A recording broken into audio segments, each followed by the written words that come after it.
l'expression des forces démocratiques pour la République, Monsieur le Président de la jeunesse des forces démocratiques pour la République, chers jeunes venus de toutes les fédérations du Togo, distingués et invités des partis amis, militants et militants des forces démocratiques pour la République, Mesdames, Messieurs, je voudrais à mon tour vous souhaiter la bienvenue à cette cérémonie qui nous rassemble en ce jour dans sa double dimension de la célébration du 2e anniversaire de notre parti et de la Convention nationale de la jeunesse.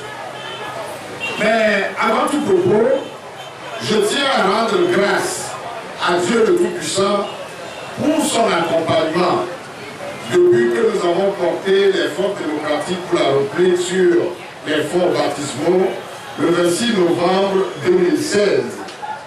Nous sommes convaincus que c'est lui qui bénit toute œuvre humaine.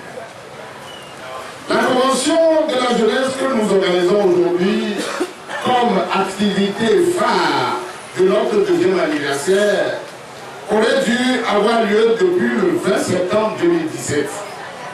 En effet, alors que les préparatifs étaient au point, les manifestations du 19 août 2017, avec son lot de répression, entraînant des blessés et des morts, nous ont contraints à reporter cette activité importante pour les jeunes, socle de notre parti. Et depuis, nous sommes entrés dans une zone de turbulence dans laquelle nous naviguons jusqu'à ce jour. Comme nous le savons tous, notre pays, le Togo, est sous la férule d'une oligarchie qui la régente depuis bientôt 52 ans et qui n'est pas prête à lâcher prise. Pour conserver le pouvoir, elle utilise toutes sortes de manœuvres, aussi malsaines les unes que les autres, allant du mensonge à la répression sauvage, en passant par la manipulation, l'intimidation, l'achat de conscience. Pour perpétuer leur entreprise machiavélique, guidée uniquement par des intérêts bassement matérialistes et immoraux, les tenants de cette oligarchie et leurs suppôts nationaux et étrangers ont étouffé leur conscience au point de rester insensibles à la souffrance et à la misère criarde des populations, réduites à la mendicité par leur gouvernance abjecte. L'essentiel pour eux est de continuer à s'enrichir et à jouir des délices du pouvoir. Et dans leur gourmandise effrénée, ils ont décidé de faire perdurer la crise que notre pays traverse depuis des décennies en refusant de faire la moindre concession sur les réformes constitutionnelles, institutionnelles et électorales, même si les indices d'une implosion du pays s'amoncellent de jour en jour sur nos têtes. Au même moment où ils s'égosillent à faire rompre leur corde vocale que les décisions de la CEDEAO sont paroles d'évangile que personne n'a le droit de remettre en cause, ils ont eu l'indécence et l'outrecuidance de rejeter l'avant-projet de loi portant modification des dispositions des articles 59, 60 et 100 de la Constitution du 14 octobre 1992, élaboré par l'expert constitutionnaliste désigné par la même CEDEAO pour proposer des réformes constitutionnelles. Quel cynisme!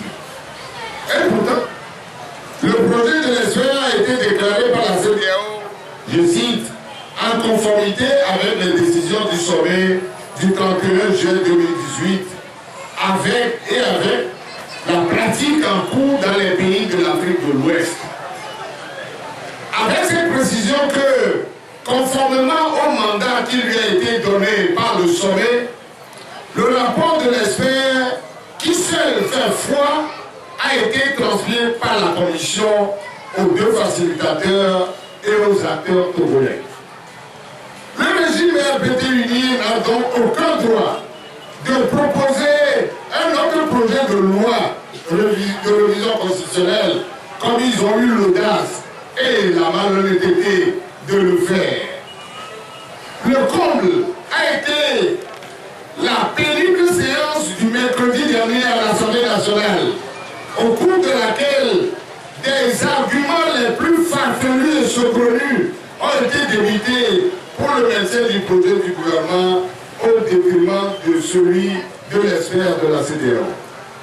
Tout cela prouve à suffisance que ce système fortement décrié, qui nous rejoint depuis des décennies, n'a aucune volonté de mettre un terme à la crise, qui phagocyte nos énergies et ne permet pas à nos concitoyens de s'atteler au développement de notre pays.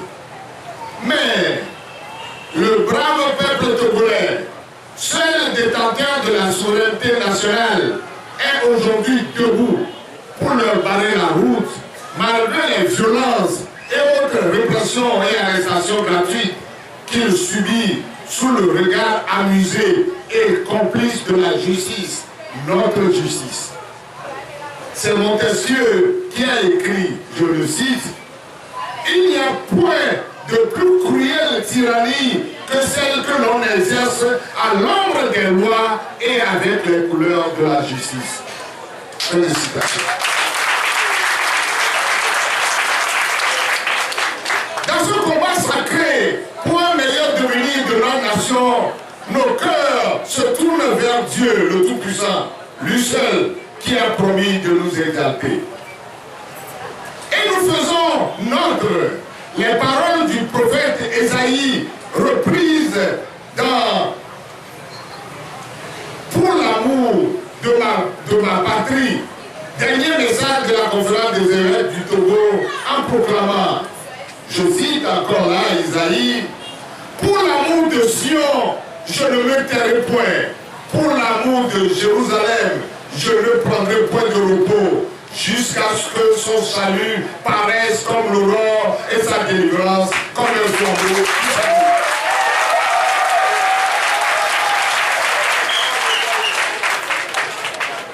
Dans ce message pathétique, les évêques ont fait encore une fois un appel vibrant à la conscience et à la raison de la classe politique et surtout de nos gouvernants pour, disent-ils, je cite, l'arrêt de tout calcul politicien et de toute violence, d'où qu'ils viennent, au respect des engagements et de la parole donnée, des libertés, des règles démocratiques, à la mise en œuvre des réformes constitutionnelles, institutionnelles et électorales, seules susceptibles de garantir des élections libres, transparentes et crédibles, gage d'une paix durable. Fin de citation. Nous espérons que cet appel sera entendu par les uns et les autres.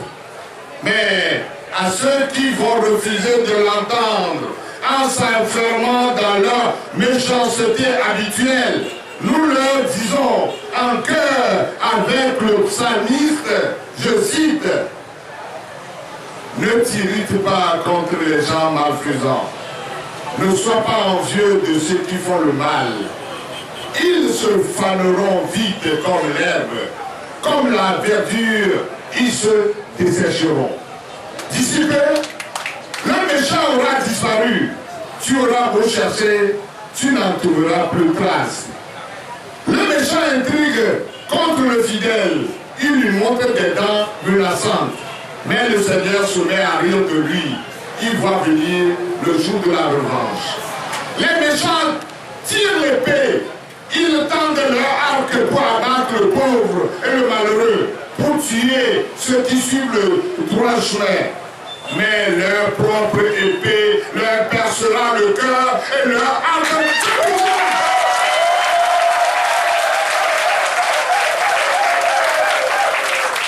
Je viens de citer le psaume 37, versets 2, 10, 12, 14 et 15. Mesdames, Messieurs, en 2 ans d'existence, notre parti aurait pu être plus présent dans toutes les préfectures de notre pays par l'implantation de ces bureaux de section, de zone et de fédération, activité qu'il a intensément entreprise avant les événements du 19 août 2017 qui ont conduit à la création de la coalition des 14 partis de l'opposition. Nous ne regrettons pas de nous être investis avec abnégation dans ce regroupement qui fait aujourd'hui la fierté de nos compatriotes, car nous sommes radicalement convaincus que c'est une union véritable, débarrassée des oripeaux des calculs politiciens, qui nous permettra de nous donner les meilleurs atouts pour arriver à bout du système que nous combattons et créer les vraies conditions de l'alternance tant recherchée par les Togolais. Depuis la naissance de notre parti, nous avons décidé d'être des artisans résolument engagés aux côtés des autres forces démocratiques pour recréer l'espoir chez les Togolais. C'est pourquoi nous ne sommes pas pressés de privilégier nos intérêts partisans, car nous savons que c'est en s'investissant résolument dans l'intérêt général que nous pouvons faire triompher nos intérêts particuliers. Nous avons fait cette pensée qui dit, je cite, « Si vous voulez marcher rapidement, marchez seul. Mais si vous voulez aller loin, marchez ensemble. » À ce stade de mes propos, permettez-moi de vous raconter une petite histoire. Il était une fois un fermier qui découvrit qu'il avait perdu sa montre dans la grange. Ce n'était pas une montre ordinaire, car elle avait pour lui une valeur sentimentale. Après avoir cherché partout dans le foin pendant un long moment, il abandonna et demanda de l'aide à un groupe d'enfants qui jouaient à l'extérieur de la grange. Il leur promit que celui qui la retrouverait serait récompensé. En attendant cela, les enfants se ruaient dans la grange, fouillèrent toutes les bottes de foin, mais ne parvinrent pas à retrouver la montre.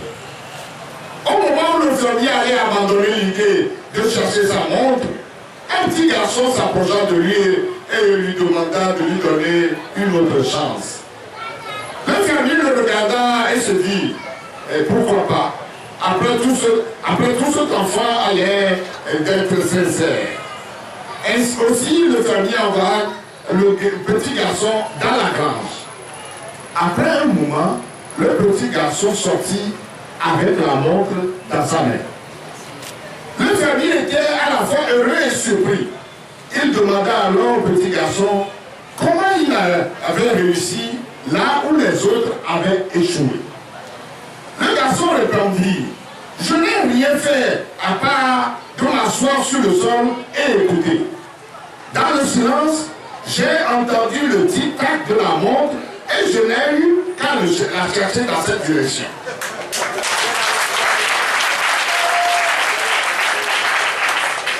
La morale de cette histoire est que le succès arrive parfois au moment où on l'attend le moins et que la patience est un chemin d'or. Soyons donc persévérants et surtout n'abandonnons jamais. Soyons comme des libellules. Quand la libellule rencontre une difficulté, au lieu de fuir ou de reculer, elle change d'axe cognitif. Elle va à droite, elle va à gauche, elle monte, elle descend, mais ne recule jamais. Je me tourne à présent vers vous, valeureuse jeunesse de notre parti, pour vous féliciter pour votre engagement politique au moment où certains de vos camarades croient à tort qu'ils ne sont pas concernés par la chose politique. Je vous exprime toute ma fierté pour votre mobilisation dans le cadre de votre convention nationale, une occasion qui vous a permis de réfléchir sur votre avenir et votre contribution pour l'émergence d'un Togo nouveau.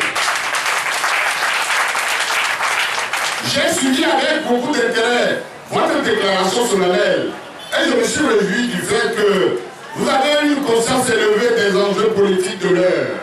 Oui, vous êtes un jalon incontournable dans le dénouement de la crise politique que notre pays traverse depuis plusieurs décennies. L'avenir ne peut se construire sans vous.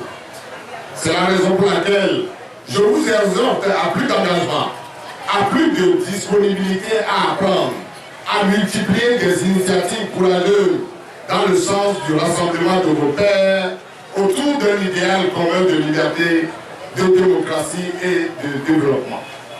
Vous avez à juste titre évoqué les réelles préoccupations de la jeunesse togolaise liées à l'éducation, à la formation, à l'emploi, à la santé, à la sécurité sociale, à l'entrepreneuriat, aux droits de l'homme, etc. De toute évidence, la liste est malheureusement très longue. Nous sommes préoccupés, autant que vous, de cette réalité douloureuse de la condition des jeunes Togolais. Je voudrais, à cet effet, vous réaffirmer que la solution à tous ces problèmes réside dans une nouvelle gouvernance qui mettra réellement l'homme au cœur du développement en redonnant à chaque Togolais sa dignité. Ceci ne peut devenir réalité qu'après une alternance de l'équipe dirigeante. À nous tous, enfin, je demande de garder allumées les flammes de la liberté et les ardentes valeurs de patriotisme, de démocratie et de combativité pour demeurer les flambeaux qui éclairent le chemin de tous nos compatriotes afin que tous se réveillent et se mobilisent pour l'ultime bataille pour un Togo démocratique et prospère. Je voudrais terminer mes propos par cette leçon de vie adressée à ceux de nos frères qui se croient tout puissants et oublient trop facilement que la roue tourne. Je cite: la vie ne vaut rien, mais rien ne vaut l'âge. Alors, comporte-toi bien à l'égard de tes semblables et lie d'amitié avec eux. Rappelle-toi toujours que les gens que tu as rejetés lors de ton ascension seront les mêmes que tu rencontreras lors de ta chute. Alors, ne cause pas aux autres des problèmes et ne rends la vie insupportable à personne à cause de ta position. Parce que si tu le fais, ils deviendront ton principal problème un jour. Vive les FDR. Vive les forces démocratiques en lutte contre la dictature pour que vive l'espoir d'un Togo démocratique et prospère. Joyeux anniversaire et que l'Éternel bénisse le Togo.